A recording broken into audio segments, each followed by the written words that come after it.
This is 7 News at 4:30. First at 4:30, frightening moments for several South Florida residents receiving strange phone calls. That's right, a ransom scare when somebody demands thousands of dollars in exchange for the return of their loved one. 7's Vanessa Medina live at the Coral Springs Police Department with a warning for everyone tonight. Vanessa? Well, police here in Coral Springs say this all began around May 19th. Many people here across the city of Coral Springs getting these phone calls. And they say if you have a Facebook account or Twitter account, beware.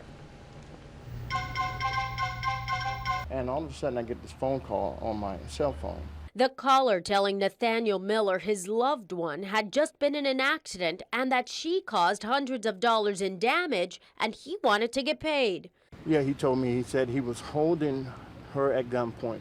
He said, get in your car and drive to the nearest Publix. Miller believed the caller because he had personal information about his loved one. Info police say the scammers got on Facebook. I was terrified. I didn't know what to expect. I didn't know whether she was in dire straits or if she was, in the problem. I didn't know what to do. Miller suffers from hypertension and high blood pressure. He says he couldn't breathe. Scared, he got in his car and drove.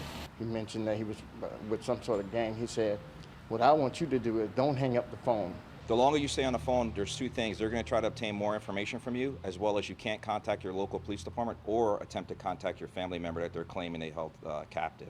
Coral Springs police say this is the 8th person to receive a call in just over a week, using a prepaid phone to make the call. And they're telling you that we have your husband, your wife, your daughter, your sister captive, and we're not going to release them until you give us $1,500 or $2,000 and you wire to a specific location in Puerto Rico.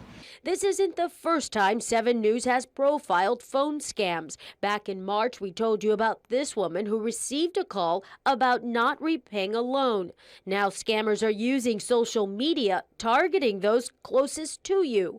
Luckily for Miller, while driving, the call dropped. And that's when he called back. I'm sorry, but the person you called has a voicemail box that has not been set up yet. Then he called his loved one. I just redialed her back and I said, where are you? And she said, I'm at home. I was like, okay.